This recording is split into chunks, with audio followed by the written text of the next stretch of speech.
has been mentioned. You've increased investments in maintenance, you've reformed fiscal management of the T, but as was mentioned, this is going to take at least 15 years to upgrade a lot of the T's aging infrastructure.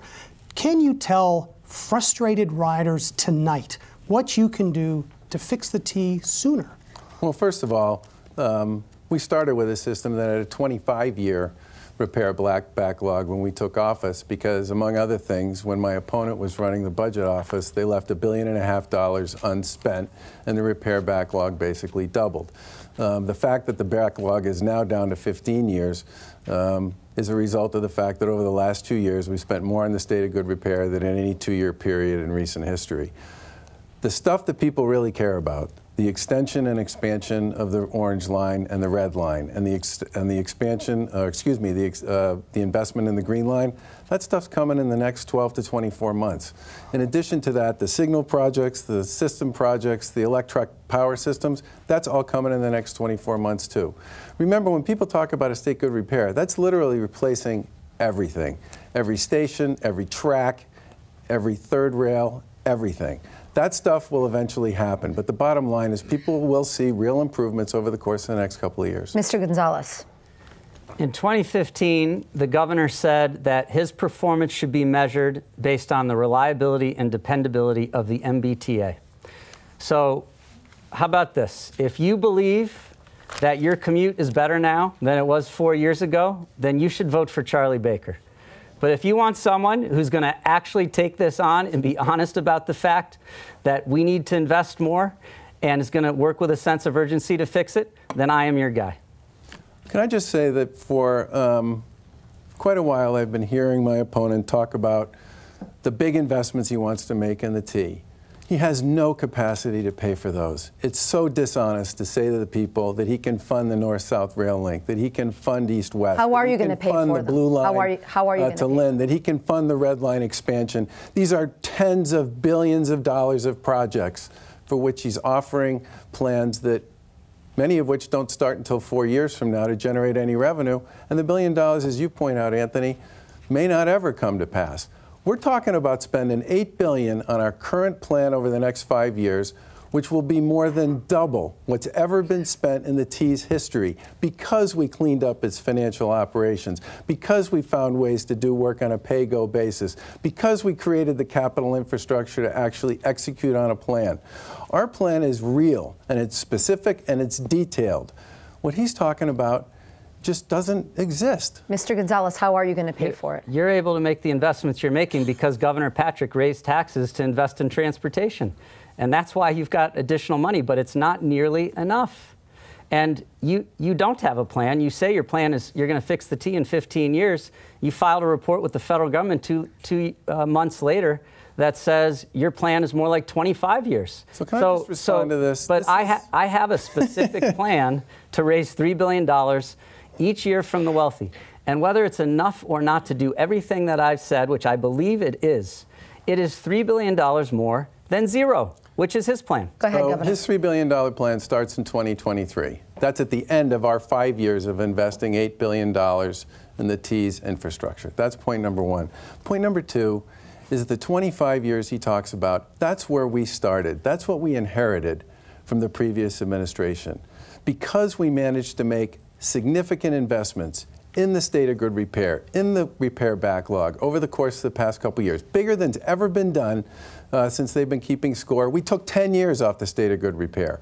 Over the course of the next couple of years, with the momentum we've created, it's really going to start to feel different to people as those orange line trains, the red line trains, and the signal and switch technology gets put into place. When you're dealing with a system where everything is 50 years old, the upgrades make an enormous difference with respect to reliability, capacity, and performance. All right, we're going to move on to another issue. All right. Housing. I'm sure my opponent and I would be happy to talk about this one all day. Housing, Adrian. Governor Baker, as you know, housing in Massachusetts ranks among the most expensive in the country. How can the state increase access to affordable housing, especially for working families who do not qualify for subsidized housing, but can afford market rate housing in areas close to jobs and good schools? It's a really good question. Housing is one of the biggest problems we face as a Commonwealth. We used to do 30,000 new units of housing every year for like 40 years. And starting in the 90s, that number fell to about 8 to 10,000 a year. And for 25 years, we've been building less than half the new housing that we used to build every single year like clockwork, which means we don't have much inventory.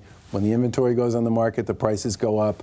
People can't afford it, and it pushes them farther and farther away from where they work to find a place they can afford to live. We worked with everybody in this space to create a plan to generate 135,000 new units of housing over the next 5 years to get us back into the business of doing housing production. Came out of committee 12-1. It's currently sitting in the House Ways and Means Committee. My hope is that the legislature will either act on that in the informal or take it up next year, because we have got to build more housing here in the Commonwealth. It's a #1 issue for me, and it's an issue that I believe we've got to solve from an equity point of view, an economic point of view, if we truly want to be a place where young families and young people and moderate income folks can afford to live. Mr. Gonzalez, I have the same question for you. This is a huge crisis in this state. I hear about it a lot on the campaign trail. I think our affordable housing crisis and our broken transportation system are the two things that are going to start dragging our economy backwards if we don't get serious about it.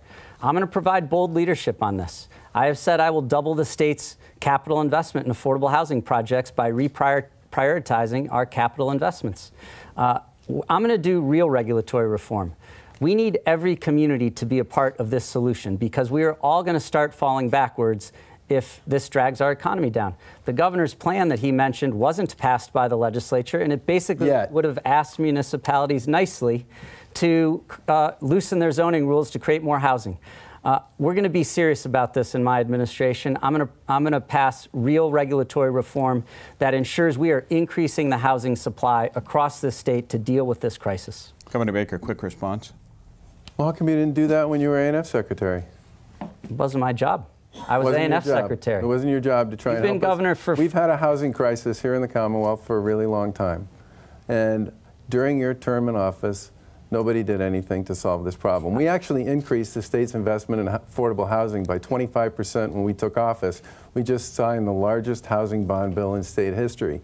But the first serious attempt to actually do something about housing production here in Massachusetts was done by our administration, and it's still pending before the legislature, and I actually believe we have opportunities to get it done in the informal session. All right, Governor Baker had the first word on this, so you get the last word. It's not a serious attempt, and the housing advocacy organizations describe it as a baby step or a mini step, which is consistent with the status quo approach.